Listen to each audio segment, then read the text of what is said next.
Mesdames et messieurs, bonjour et bienvenue sur les antennes de la télévision nationale. Bienvenue dans votre émission Actu Hebdo. Aujourd'hui, nous recevons des invités sur le plateau. Il s'agit d'abord d'Idrissa Traoré.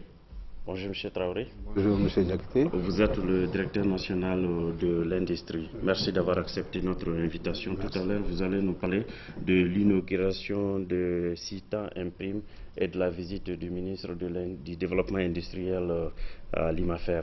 Une fois de plus, merci d'avoir accepté notre invitation. Notre deuxième invité, Daha Tidiane Ba. Bonjour M. Ba. Bonjour. Vous êtes coach professionnel certifié, vous êtes membre du RIAO, vous avez animé une conférence cette semaine. Merci d'avoir accepté notre invitation. Donc deux sujets en un, parce que tous vont parler du développement industriel, du développement de l'entrepreneuriat. Merci à tous les deux d'avoir accepté notre invitation. C'est ce qui nous conduit sur ce reportage. Alors je le disais, 800 millions de francs CFA, c'est le coût de réalisation de CITA Imprime, une nouvelle imprimerie qui vient d'ouvrir ses portes pour les besoins d'impression des populations. L'entreprise, située à Kalabankoura, en commune 5 du district de Bamako, emploie 85 travailleurs. La nouvelle industrie a été inaugurée en présence du ministre du Développement industriel. Suivant le reportage de Batraouri. CITA Imprime. C'est cette nouvelle imprimerie désormais à la disposition des Maliens. Sa réalisation a nécessité 800 millions de francs CFA. L'entreprise va utiliser 85 salariés, dont 40 permanents. La conception graphique, la photogravure et l'impression sont entre autres spécialités de la nouvelle société industrielle. L'investissement dont il est question aujourd'hui est motivé par l'élan de patriotisme d'un fils du pays qui a décidé de prendre part activement à la construction de son pays. C'est là au moment où les Maliens de la diaspora envoient tous les ans au bercail quelques 400 milliards de francs CFA. Cela augure que c'est un homme entier, un homme qui aime son pays, qui est au service de son pays. Nous encourageons les Maliens de l'extérieur à venir explorer toutes les potentialités que nous pouvons leur proposer pour réussir un tel projet. La cérémonie d'inauguration a pris fin par la visite des installations de l'entreprise. C'est ça. Voilà, c'est ça. Vous l'aurez compris. Voilà, nous nous excusons de cette petite panne technique. Voilà. Et nous sommes avec le directeur national de l'industrie, Idrissa Traoré. Une fois de plus, bienvenue. Monsieur Traoré, le développement industriel, quelles sont les ambitions du département pour la promotion du secteur industriel? Merci M. Diakité. Je voudrais d'abord saluer les téléspectateurs de ORTM et remercier l'ORTM pour l'occasion qui nous a offerte par rapport au plaidoyer au niveau du développement industriel. L'ambition au niveau du ministère du développement industriel, c'est vraiment d'accélérer le processus de développement industriel. Nous avons tous les atouts, nous avons des matières premières en quantité et en qualité, nous avons des hommes, nous avons une population majoritairement jeune, il y a des initiatives qui sont là, donc nous faisons tout pour que ce processus puisse être accéléré pour accroître le taux de transformation de nos matières premières. Vous prenez le cas du coton, à peu près 98% de notre production est exportée à l'état brut. C'est le cas également du bétail. Nous faisons l'exportation du coton. Tout va ailleurs. Et nous importons les produits finis à des coûts très élevés. Donc c'est ce paradoxe que nous voudrons progressivement mettre fin.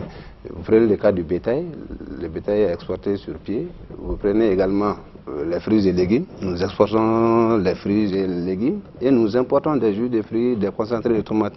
Donc nous travaillons à cela, nous voulons inverser cette tendance. Donc c'est ça l'ambition au niveau du développement. Alors, quelle est la stratégie pour pouvoir inverser justement cette tendance? Cette stratégie, ça a été développé notamment dans les documents de politique de développement industriel. C'est surtout l'articulation entre l'industrie et l'agriculture. Vous prenez le projet présidentiel, il est surtout basé également sur le développement de l'agro-industrie. Donc nous faisons tout pour faire la promotion des projets industriels dans le domaine de l'agro-industrie. Donc c'est dans ce sens que nous travaillons tous les jours.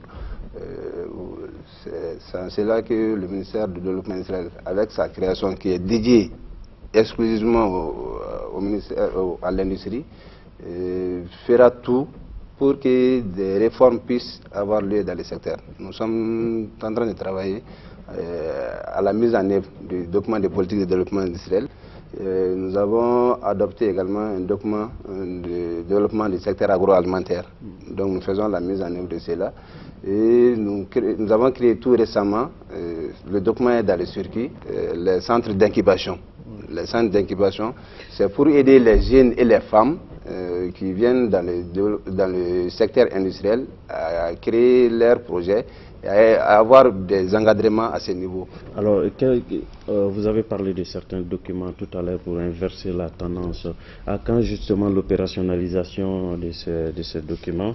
Parce que à regarder tout ce qui se passe, on a l'impression que tout va ailleurs. Nous faisons le travail ici et les bénéficiaires sont ailleurs. Comment, de façon concrète, vous allez inverser cette tendance-là? De façon concrète, je viens de le dire, vous prenez le cas des centres d'incubation, le document est dans le circuit d'adoption, mais une fois adopté, ce sera opérationnalisé par rapport à un cas pilote à Sikasso, concernant des produits phares, les céréales et les fruits et légumes, qui sont très disponibles au niveau de Sikasso. Nous allons étendre dans les autres régions également. Vous allez prendre Moti, ça sera les produits de l'élevage. Vous allez prendre les cas des autres régions. Nous allons prendre les avantages comparatifs des autres régions. Nous travaillons également par rapport à la relance économique. Nous avons initié un programme spécial de restructuration et de mise à niveau des petites et moyennes entreprises des régions du Nord. Donc, le département travaille à cela, de telle sorte que nous puissions contribuer de façon significative à la relance économique post-crise. Donc ça c'est très important, c'est des zones qui ont beaucoup souffert par rapport à la crise de 2012 à maintenant. Donc les entreprises sont confrontées à d'énormes problèmes, il faudrait qu'il y ait un programme spécial de réhabilitation, ça c'est très important. Vous avez tantôt parlé d'un plan de développement industriel. Oui. Est-ce que vous pouvez nous donner le résumé de ce plan? Le résumé de ce plan c'est surtout au niveau de 3 axes. Il y a un premier axe qui est consacré à l'environnement des entreprises. Qui parle de développement industriel parle également de l'amélioration de l'environnement de l'entreprise. Cela va du secteur de l'énergie. Quand vous implantez des unités industrielles, il faudrait que l'énergie puisse être disponible et à des coûts plus ou moins acceptables. Vous avez un deadline pour cela? Nous les faisons par tranche triennale. Le document de politique, tous les 3 ans, il y a un plan d'action qui est développé, qui est évalué et repris tous les 3 ans. Nous avons un plan d'action 2015-2017. Ça, c'est après la mise en œuvre du plan d'action 2010-2012. Donc, ça a commencé. Le premier plan triennal a commencé de 2015 à 2010. À 2010. 2010-2012. Ça a été évalué. Oui. À ce niveau, qu'est-ce que vous avez obtenu comme résultat? Nous avons obtenu comme résultat la création d'un certain nombre d'unités industrielles, telles que Nsukala. Ça correspond à la mise en œuvre du premier plan. Nous avons également la cimenterie Diamond Cement. Donc tout ça c'est les acquis du premier plan. Donc il y avait un certain nombre d'unités industrielles qui ont été créées. Ça c'est l'environnement. Ensuite il y a un axe par rapport au renforcement du tissu industriel. Ça c'est très important. Ça c'est la création d'unités industrielles. Nous avons dit que nous focalisons notre effort par rapport au développement de l'agro-industrie, compte tenu de nos potentialités dans le domaine de l'agriculture. Et il y a un 3e axe qui concerne, ça c'est vraiment un axe transversal, ça concerne l'environnement, la protection de l'environnement, ça concerne également la propriété industrielle. l'innovation, ça c'est très important. Ça c'est toujours dans le deuxième volet. Dans le troisième axe. La propriété intellectuelle. Qu'est-ce que ça veut dire cette terminologie? La propriété intellectuelle, c'est surtout l'innovation et puis les inventions. Au niveau des unités industrielles, il y a des marques, il y a des dessins et modèles. Donc, les unités industrielles, quand vous voulez améliorer votre compétitivité, il faut que vous fassiez soit des inventions ou des innovations, ou vous utilisez les produits des inventaires et des innovateurs. Ça permet d'utiliser des équipements plus ou moins performants. C'est le cas surtout d'un inventaire malien qui a pu inventer la brique H. Avec la brique H, on peut économiser un certain nombre de quantités de ciment pour la fabrication des bâtiments, la construction des bâtiments, disons. Et ça permet également vraiment d'avoir vraiment de l'isolation naturelle au niveau des bâtiments. Donc vous voyez ce genre de choses, ça existe également au niveau des équipements de production. Donc si vous prenez tous ces aspects, c'est des éléments qui sont très développés au niveau du développement industriel, du ministère du développement industriel. Nous faisons tout pour que ces documents puissent être mis en œuvre dans un laps de temps plus ou moins de telle sorte que l'industrie puisse vraiment contribuer significativement dans la formation du produit intérieur brut du Mali. Oui. Ça, c'est très important. Et puis, créer des emplois.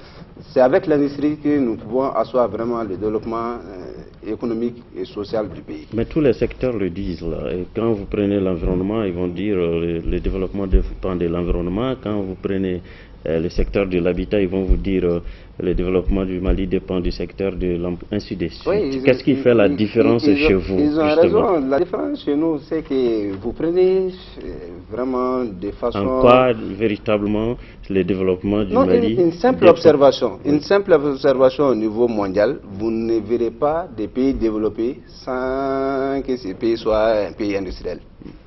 Et à l'inverse, tous les pays qui sont en voie de développement ou qui sont sous-développés, vous trouverez que c'est des pays qui sont sous-industrialisés. Ça, c'est vraiment une observation simple à faire. Et même les nouveaux pays industrialisés, les NPI, vous allez voir que c'est des pays qui sont en transition vers le développement industriel. Je vous donne le cas de nos matières premières. On ne peut pas continuer à exporter nos matières premières à l'état brut et se développer. Ce n'est pas possible. Parce qu'en faisant l'industrialisation, nous allons créer des emplois durables dans les pays.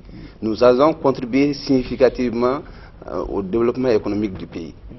Est-ce qu'on n'est pas justement au niveau des documents encore? Est-ce qu'on n'est pas au niveau du discours? Non, pas du tout. Pas du tout. Vous prenez vraiment l'évolution du tissu industriel. Déjà en 2002-2003, on était à 243 entreprises industrielles au Mali. À la date d'aujourd'hui, nous sommes à plus de 830 unités industrielles. Le dernier recensement 2015 a pu dénombrer 829 entreprises industrielles. Vous voyez déjà la différence? 243, 800. Parce qu'on se pose la question, quelle entreprise? Oui, quelle entreprise? C'est surtout cette terminologie qui pose d'énormes problèmes à pas mal de gens. Il faut être du secteur et il faut utiliser la nomenclature qu'il faut pour savoir qu'est-ce qui est de l'industrie, qu'est-ce qui ne l'est pas. Nous utilisons, comme tous les États membres d'Africsat, la nomenclature d'Africsat, la NAIMER. Et Africsat, c'est quel... Africsat, c'est vraiment un organisme sous-régional en matière de statistiques. Donc, ça permet à tous les États membres d'utiliser la même nomenclature et de faire des comparaisons dans le temps et dans l'espace. Donc, quand nous disons que nous avons 829 entreprises industrielles, c'est vraiment des entreprises selon la nomenclature d'Africsat. Quels sont les critères à ce niveau? Les critères... pour être considéré comme entreprise à ce niveau industriel, quels sont les critères? Les critères, la définition principale, c'est vraiment utiliser une technologie qui puisse faire recours à la fois à la main-d'œuvre et les équipements de production, mais tout en produisant en série.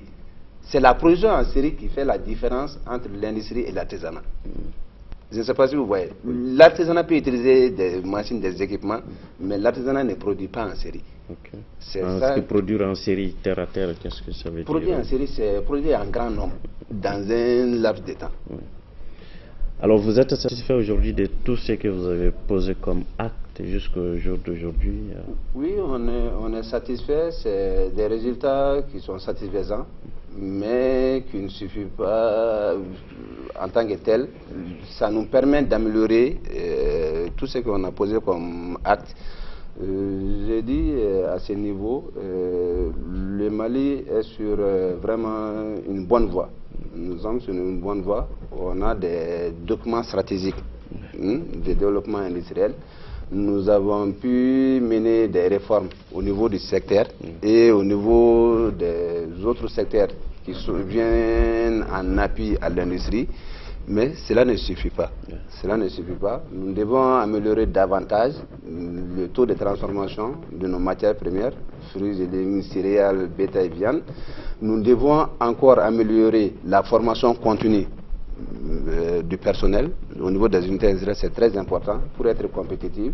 Et nous devons également, avec le secteur privé, de façon vraiment significative, travailler par rapport au remplacement et à la modernisation des équipements de production. Ça, c'est très important. Et le dernier volet, ça, c'est vraiment l'administration. Il faut qu'on parvienne à ce niveau à joindre les actes de protection des unités industrielles aux actes de promotion qu'on a pu développer jusqu'ici. L'État a fait beaucoup d'efforts en termes de promotion des unités industrielles, mais il faudrait qu'il y ait des actes de protection, des mesures de protection, de lutte contre la fraude et la concurrence déloyale. Ça, c'est très important. On ne peut pas développer le tissu industriel sans ces mesures de protection, mais tout en restant conforme au texte communautaire et puis au texte de l'OMC. Qu'est-ce qui asphyxie aujourd'hui la promotion du secteur industriel au Mali? L'asphyxie, je viens de dire un élément, ça c'est la fraude et la concurrence déloyale. Le niveau est très élevé. Vous avez pris des mesures à ce niveau? Nous sommes en train de travailler avec les structures concernées, notamment la douane et la DNCC, qui font beaucoup d'actions sur le terrain. Et il y a également des éléments par rapport au financement du tissu industriel. Nos promoteurs sont confrontés à pas mal de problèmes à ce niveau. Au niveau des banques? Au niveau des banques. Généralement, la structure du portefeuille de nos banques n'est pas du tout adaptée au type d'investissement au niveau de l'industrie. Qu'est-ce que vous proposez en tant que département à ce niveau? Je vais en venir. L'investissement au niveau de l'industrie, c'est des investissements à long terme, alors que les ressources au niveau de nos banques, c'est généralement des ressources à très court terme, des dépôts de vie. Nous avons beaucoup apprécié la création du fonds de garantie pour le secteur privé, mais en plus de cela, nous avons initié la création d'un fonds de restructuration et de mise à niveau. Bientôt, ce document sera... Le document, c'est à la phase de document? C'est à la phase de projet. Le projet, ça a été élaboré. Comment ça s'appelle, le projet?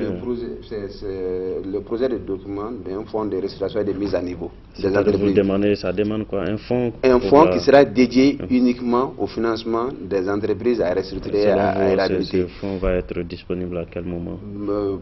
Ça veut dire que si vous demandez ça, ça veut dire que les entreprises souffrent.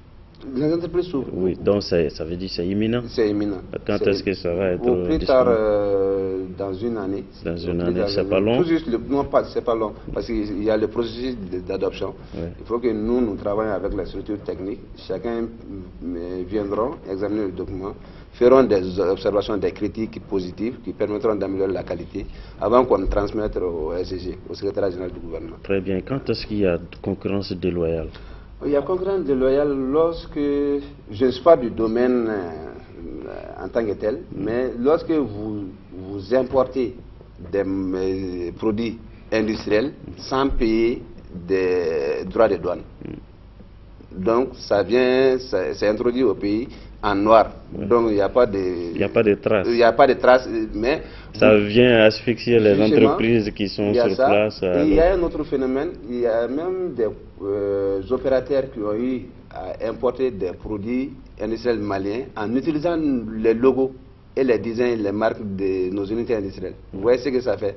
Donc vous, en tant que simple citoyen consommateur, vous ne pouvez même pas faire la différence entre le produit frauduleusement fabriqués à l'extérieur et le produit fabriqué sur place. Ok, quelles sont les mesures à ce niveau, au niveau du département où ça Par relève du commerce par rapport à la propagande déloyale, nous travaillons en synergie avec le ministère du Commerce et le ministère de l'Économie et des Finances, notamment la douane, la direction générale de la douane et la direction générale du commerce et de la concurrence. Je pense que dans les jours à venir, les efforts qui ont été posés, nous aurons d'amples résultats par rapport à ces différentes mesures. Très bien, nous sommes avec Daha Tidjane Ba également ici sur ce plateau. Il est coach professionnel certifié membre du RIAO. RIAO, c'est le réseau de l'entreprise en Afrique de l'Ouest. Monsieur Tidjane, vous avez animé une conférence cette semaine, mais est-ce que vous vous retrouvez dans tout ce que M. Traoré vient de dire? Oui, je m'y retrouve. Seulement, bon, pour revenir un peu à notre thème, à nous, c'est peut-être de savoir... On va développer tout à l'heure votre thème. C'est de savoir par rapport à lui. Non, je loue les efforts du gouvernement. On sent qu'il y a une volonté de développer l'industrie, ce qui est une très bonne chose. Ça fait des années qu'on en parle. Quand il parle de l'appui à la restructuration disons, des entreprises qui souffrent, industrielles qui souffrent déjà, moi je me rappelle, ça fait plus de 17 ans qu'on en parle. Okay. Peut-être qu'ils ont tiré les leçons, j'espère qu'ils ont tiré les leçons pour ça, quoi. Et ce que j'aimerais bien aussi savoir, que je n'ai pas trop vu dans ce qu'il a dit, c'est qu'est-ce qu'on fait pour l'entreprise, les petites entreprises, et des fois les petites entreprises créées par les jeunes. Ça c'est un premier point parce qu'ils sont dans l'environnement, le même environnement. Et autre chose que je n'ai pas vu dans son discours, je ne dis pas qu'ils n'y ont pas pensé, c'est que partout où on développe l'industrie, c'est souvent progressivement. Vous savez, la dame qui fait la petite transformation pour vendre sur le marché sur sa tête, c'est peut-être elle petit à petit qui va commencer à industrialiser son domaine pour en faire une industrie. On en connaît qui ont commencé à faire des yaourts, qui sont petit à petit, qui sont devenus des grosses industries. Donc en fait cette montée en puissance, est-ce qu'ils prennent ça en compte? Et souvent, ce sont des jeunes qui créent ce genre de petites entreprises. Au niveau de l'artisanat, il y a la même chose. Les artisans qu'on voit vers le stade Omnisport, moi ça fait, chaque fois que j'y vais, ça fait plus de 10-15 ans, je vois que c'est à peu près la même chose. Et pourtant, c'est un vivier énorme pour l'industrialisation du pays. Et c'est des gens qui fabriquent avec nos matériaux pour nos consommateurs. Et ils exportent peu. À la limite, même s'ils n'exportent pas, je pense qu'ils peuvent très bien se développer. Et ils peuvent être de grands industriels sur leur marché local. Donc cette évolution, prendre les entreprises telles qu'elles sont, petites, peut-être même des fois très informelles, et les amener progressivement. Donc il faut une architecture institutionnelle qui accompagne cela. Ça, je ne l'ai pas vu dans son discours. Je ne dis pas qu'ils ne vont pas le faire, qu'ils n'ont pas prévu. Et peut-être que si c'est un projet aussi, c'est déjà commencé. Sinon, il a dit beaucoup de choses qui sont hyper intéressantes à savoir. Très bien. M. Traoré. Des points spécifiques. Merci beaucoup, M. Ba, pour cette contribution. Concernant le cas des petites et moyennes entreprises, on a développé un document de stratégie de développement de l'agro-industrie. Généralement, les femmes interviennent beaucoup au niveau de la transformation de nos matières premières locales, en termes de jus, d'autres types de boissons, de produits laitiers. Donc ce document s'adresse à eux. Il y a un plan d'action 2012-2021. Qui est déjà en cours de mise en œuvre. Je l'ai dit également, les centres d'incubation. Ces centres d'incubation sont en train d'être opérationnalisés uniquement pour les femmes et les jeunes. Généralement, ce sont eux qui ont des initiatives, qui ont des projets, mais qui n'ont pas assez de fonds, qui ne sont pas bien encadrés. Donc, nous allons même travailler avec M. Ba, étant donné que c'est un coach professionnel. Donc, l'intervention de M. Ba sera vraiment la bienvenue dans le cadre de l'opérationnalisation de ces centres d'incubation. Nous allons encadrer les jeunes, les femmes, de telle sorte qu'une fois le projet développer une mairie et il pourrait s'externaliser. Donc pour l'instant, ça ne se fait pas, c'est pas intégré, c'est pas opérationnel. Vous y avez pensé, mais nous avons pensé. Tout est confondu dans les documents de politique d'investissement. Mais pour mettre un focus sur ces volets, c'est là que nous avons créé les centres d'incubation. Donc pour mettre l'accent uniquement sur les cas des femmes et des jeunes qui viennent dans l'industrie, qui n'ont pas assez d'expérience, qui n'ont pas assez de moyens. La deuxième question, montée en puissance des entreprises, des petites entreprises artisanales, c'est bien ça. Artisanales qui deviennent industrielles. Voilà, c'est ça. Ou de petites transformations qui deviennent industrielles. C'est pertinent. Il fut même un moment qui devient industriel. Oui. Dans l'agriculture. Oui. C'est pertinent. Il fut même un moment où le ministère de l'Industrie évoluait avec l'artisanat. Ça, c'est très important. Nous travaillons beaucoup par rapport à ces volets. Il y a beaucoup de gens qui viennent au niveau de nos structures techniques. On les encadre. On a souvent même des critiques en nous disant que non, vous vous occupez d'un tel, il n'est pas de l'industrie, il est de l'artisanat. Nous avons dit la frontière entre l'artisanat et l'industrie est très mince. Il suffit tout simplement d'aider celui qui est dans l'artisanat pour que demain il puisse intervenir valablement au niveau de l'industrie. Je l'ai dit par rapport à la définition. La différence entre l'artisan et l'industriel, c'est surtout la production en série. Dès qu'il y a cette production en série, il peut bien valablement être industriel. Comment vous faites? Est-ce que vous intervenez à ce niveau? C'est ça la question pour que on intervient, mais généralement le problème au niveau de ces petites unités artisanales, c'est uniquement, ou disons, principalement des problèmes de financement. Ils ont besoin de financement pour acquérir des équipements adéquats. Très bien. Donc, raison pour laquelle nous voulons créer ces fonds. Parce que nous savons que dès qu'ils s'adressent au niveau de certaines structures de financement classiques, le financement n'est pas du tout acquis. Pour les venir en aide, on va créer ces fonds qui pourra les aider à se mettre à niveau et à venir vraiment renforcer le tissu industriel.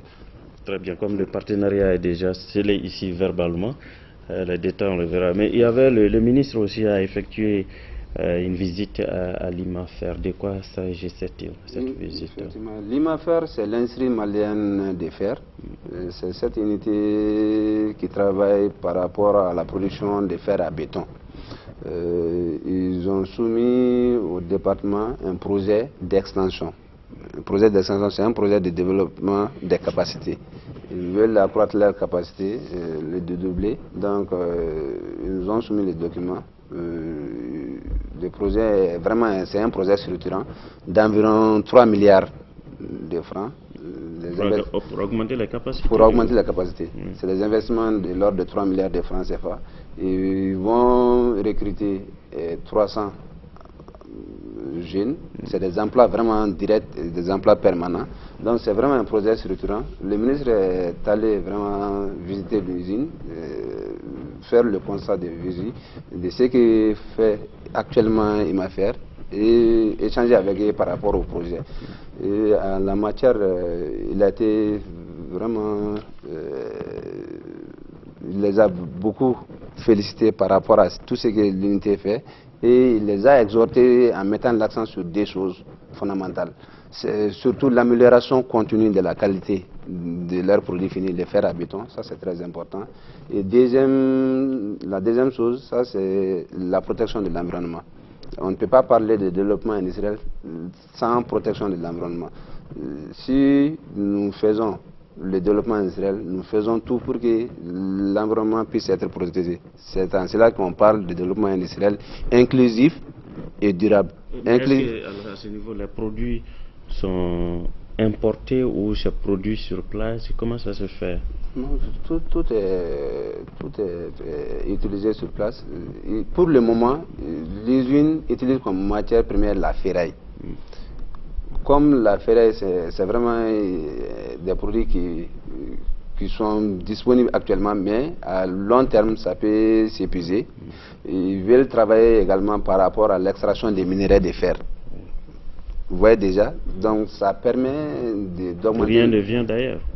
Pour l'instant, rien ne vient d'ailleurs. Non, rien ne vient d'ailleurs. Ils utilisent tout sur place.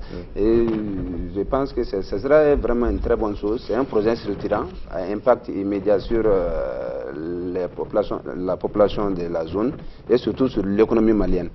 Vous voyez, 300 emplois supplémentaires et un investissement de 3 milliards environ. Je pense que l'entreprise mérite d'être accompagnée. C'est en cela que le ministre a fait le déplacement. Très bien, il a fait des engagements là. C'est normal. C'est normal, bien sûr. Nous allons voir ces mesures d'accompagnement. Nous allons voir ce deuxième reportage. La rentrée annuelle 2017 du réseau de l'entreprise en Afrique de l'Ouest, Antenne Mali, a été faite à la faveur d'un dîner-débat, l'événement majeur annuel du REAO avec comme thème l'entrepreneuriat jeune, quel environnement. Suivant les reportages de Aljumatina. C'est autour d'un dîner-débat que les dés de la rentrée annuelle 2017 du réseau de l'entreprise en Afrique, Antenne Mali, sont lancés.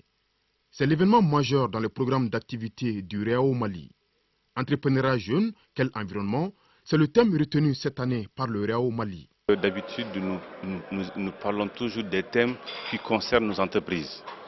Fiscalité, ressources humaines, ainsi de suite. Nous avons pensé cette année que nous devrons penser aux autres et surtout à la jeunesse qui est l'avenir de notre pays. Ensemble, acteurs du secteur, pouvoirs publics, sociétés civiles et partenaires techniques et financiers ont échangé sur le sujet.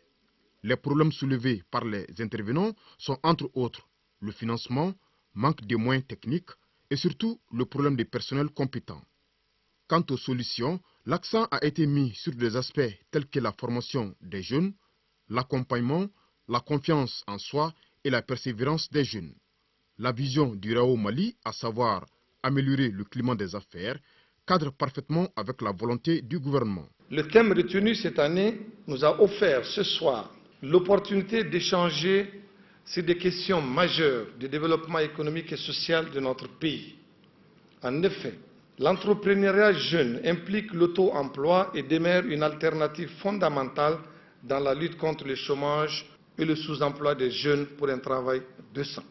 C'est pourquoi les acteurs publics et privés que nous sommes devons réfléchir à des mesures idoines pour améliorer davantage l'environnement des affaires, sensibiliser, informer, former les jeunes à l'esprit de création d'entreprises.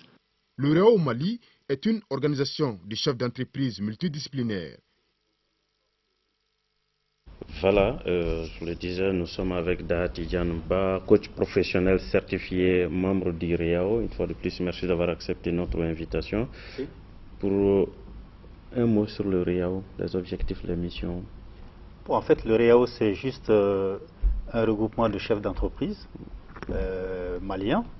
Le REAO est une organisation ouest-africaine qui existe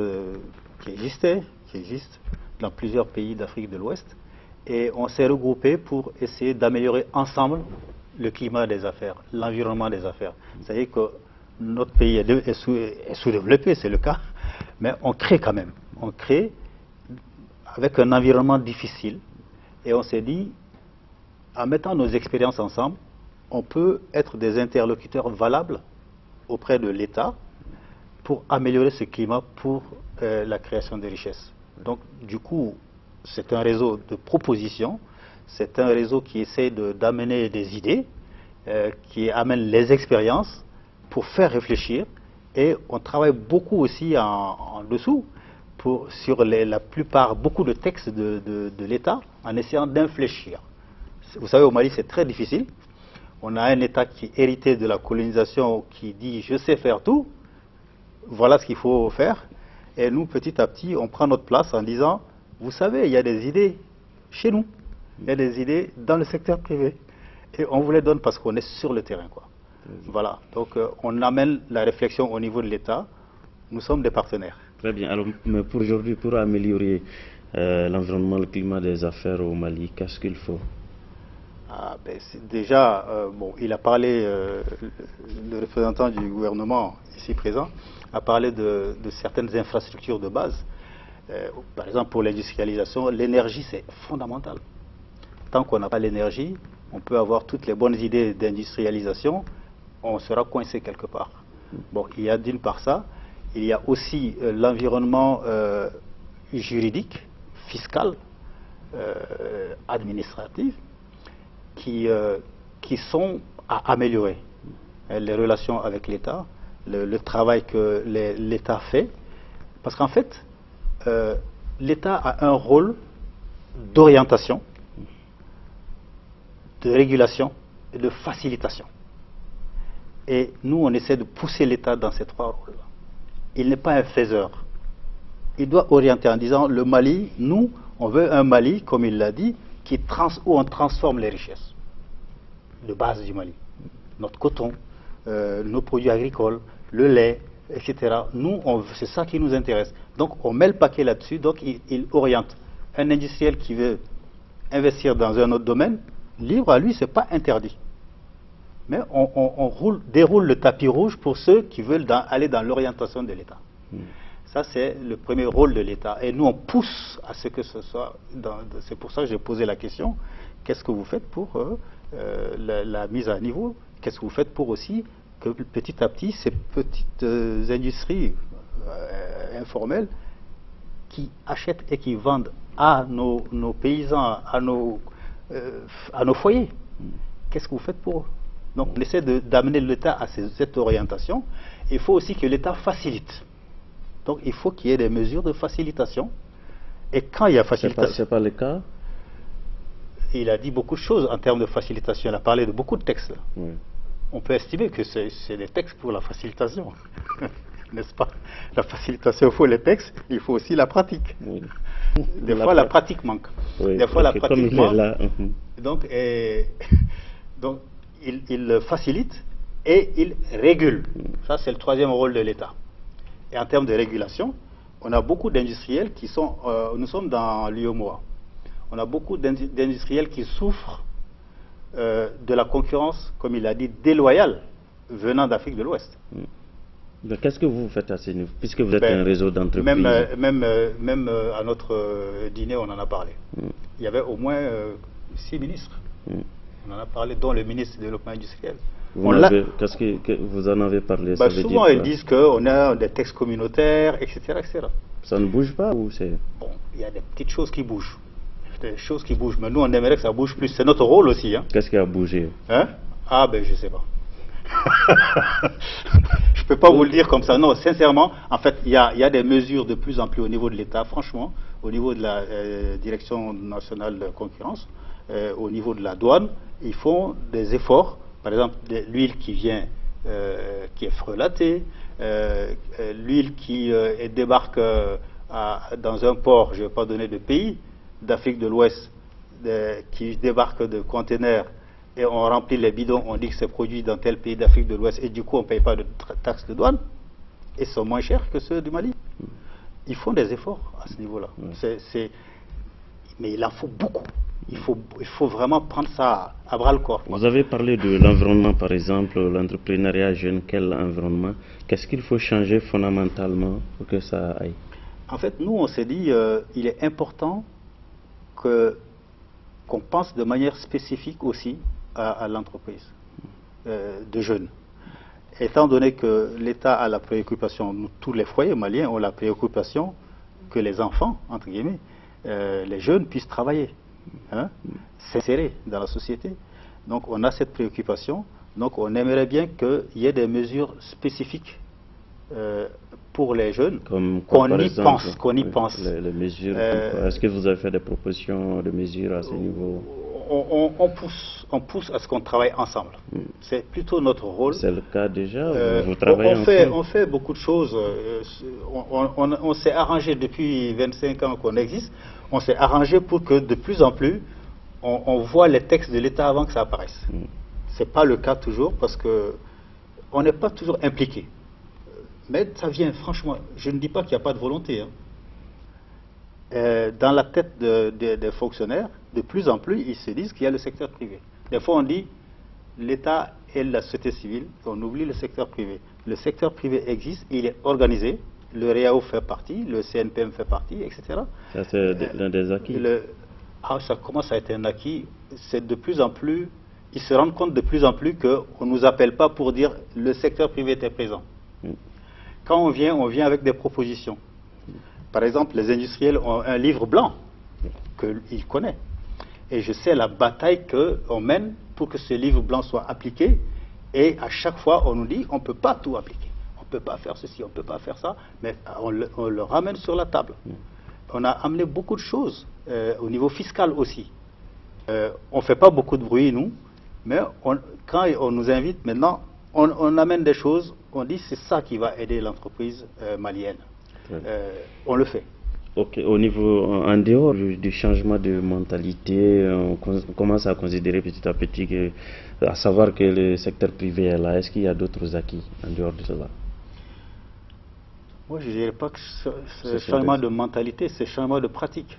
Et ce changement de pratique, je pense que honnêtement, ils savent que le secteur privé est là. Et l'État, ça fait quand même des années, se désengage. A compris qu'il doit rester dans les 3 rôles que j'ai décrits. L'État a compris ça, c'est pour ça qu'on a privatisé, etc. Donc ça, c'est un acquis fondamental. Et il est en train d'apprendre à jouer ses autres rôles, pas uniquement que la régulation, qu'il faut qu'on fasse bien encore. Je ne parlerai pas d'acquis, je parle plutôt d'un processus positif. Il est peut-être lent à notre goût, à nous, c'est normal, parce qu'on est sur le terrain, on a le rôle des combattants sur le terrain, et on en souffre, disons, quelque part. On aimerait que ça aille tellement vite. Mais bon, on prend la dimension du pays. Très bien. L'émission, ça nous reste quelques minutes. Puisque l'État est là, le représentant de l'État est là, vous avez dit beaucoup de choses, M. Traoré.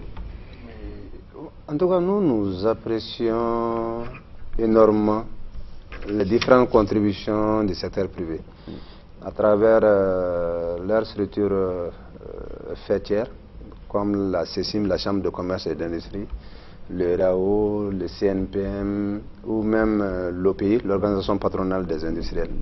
Il y a une concertation vraiment approfondie entre l'État et ces structures.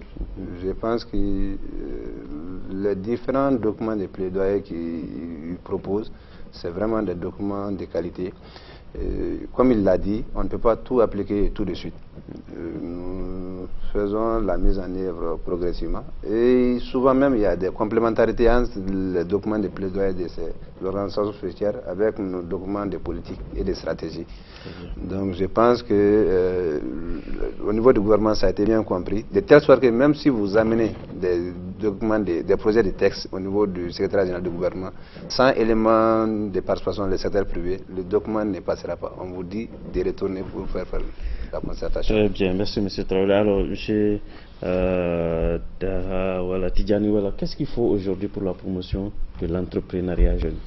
Oui, en fait, on a remarqué que l'État a une politique de promotion, d'accord?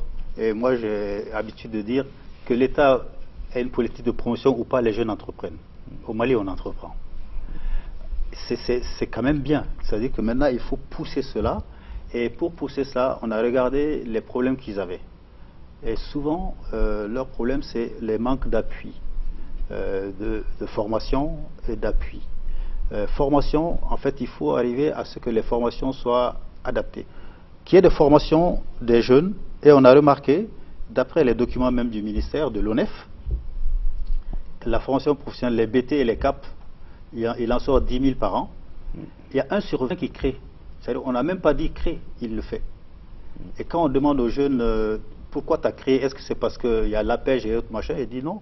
Parce qu'il y a des amis et ma famille m'ont dit, mais toi tu as l'âme, vas-y. Tu as cette idée, vas-y. Donc les jeunes Maliens créent. Donc il faut prendre ça. Et c'est hyper positif. Nous on dit il faut accompagner cela, c'est accompagné par la pêche et d'autres, mais il faut accompagner globalement. Et il faut le faire avec des appuis techniques, avec des appuis financiers, coupler les appuis financiers et non financiers. Par exemple, quand on donne des crédits, il faut l'accompagner pour utiliser correctement ces crédits-là. Il faut l'accompagner dans sa gestion. Il ne s'agit pas de faire tout pour qu'il aille au guichet unique pour se créer. Il faut aussi l'accompagner dans la gestion au quotidien. C'est hyper difficile parce qu'en ce moment, il se trouve dans l'environnement que nous autres, on connaît. qui est très difficile, fiscal, administratif, etc. Pourquoi on ne passerait pas à faciliter les marchés publics à ces jeunes-là? Moi, j'ai lancé l'autre jour une boutade. Ce n'est pas une boutade parce que ça se pratique dans d'autres pays. Du style, faire en sorte qu'ils puissent accéder à certains marchés publics au niveau local. Il y a plein dans les collectivités, il y a plein de marchés publics. Pourquoi on ne ferait pas en sorte que ces jeunes-là puissent y accéder facilement avec des facilités du style des avances sans garantie financière, par exemple? Et bien sûr... Comment on vous a répondu à cela? On ne m'a pas répondu parce que le but c'était pas ça. Le but, c'est jeter des idées. Le but, c'est... L'occasion m'est donnée aussi pour en parler. Si ils ont dit que... Il y a un qui a dit on ne peut pas quand même donner des sous sans garantie. Moi, je pense alors qu'on peut y arriver au niveau du REAO pour changer cela. Ben, en parlant, et puis quand on est en réunion avec eux, on essaie de montrer que c'est possible. Voilà, ça c'est des exemples. Et bien entendu, il faut aussi les appuyer par des tutorats. Pourquoi on n'imaginerait pas des gens du REAO et d'autres dirigeants d'entreprises qui existent aujourd'hui, qui peuvent être des tuteurs de jeunes? Pourquoi? C'est-à-dire, faire en sorte que ça existe sous forme de parrain, de tuteur, c'est-à-dire que ça existe en permanence, que tout jeune qui crée sait que quand il a besoin, il va chercher des tuteurs et on va réunir 3 ou 4 qui connaissent, qui peuvent l'aider dans son domaine et discuter avec lui, etc. C'est des sortes de coachs, mais tuteurs plutôt, mais qui vont l'aider à l'écouter, pas lui dire fais ça, mais quand lui va écouter, il va se dire tiens, je ferai plutôt comme ça que comme ça. Vous avez animé une conférence, c'était pour dire quoi, la conférence de vendredi dernier? Oui. Ben, c'était pour dire que de toute façon les jeunes sont en train de créer et qu'ils ont témoigné en disant qu'ils ont vraiment besoin d'appui. Et ils le disent tous qu'il faut un environnement qui leur permette de prospérer, qui tienne compte de leurs spécificités. Parce que la plupart des entreprises de jeunes échouent à la première année. Et beaucoup d'autres aussi avant la 3e année.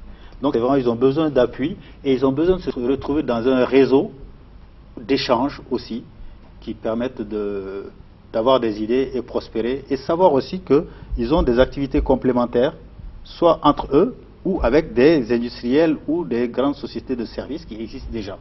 On peut trouver des partenariats avec ces différentes sociétés parce qu'il y a des initiatives privées. Et la dernière chose dont on a parlé au REAO, c'est que le REAO a une idée qui est de créer une sorte de fonds de soutien. C'est une initiative privée. Mais il faut que ce genre d'idée soit appuyé par une infrastructure institutionnelle. C'est comme aussi des entreprises, pour se développer commercialement, veulent créer... n'ont pas envie de créer des filiales.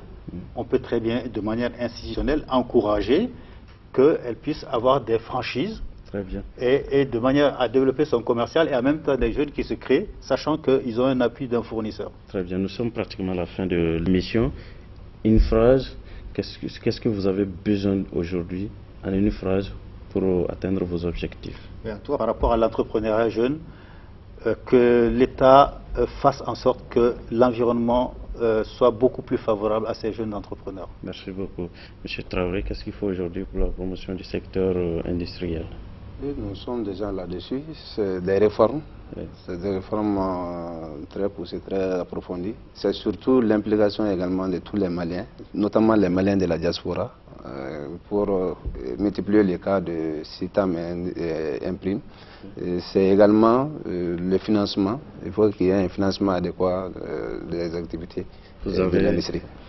Monsieur Tidjane a une préoccupation. Vous êtes l'oreille du gouvernement ici?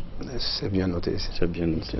Voilà. Merci à tous les deux d'avoir accepté notre invitation. Je rappelle que nous étions avec Idrissa Traoré, directeur national de l'industrie, voilà, et Daha Tidjane Ba, coach professionnel certifié, membre du REAO. Il a animé une conférence cette semaine. En tout cas, merci à tous les deux d'avoir accepté notre invitation. C'est pratiquement la fin de cette émission. Merci de nous avoir suivis. Restez fidèles à nos programmes. Au revoir.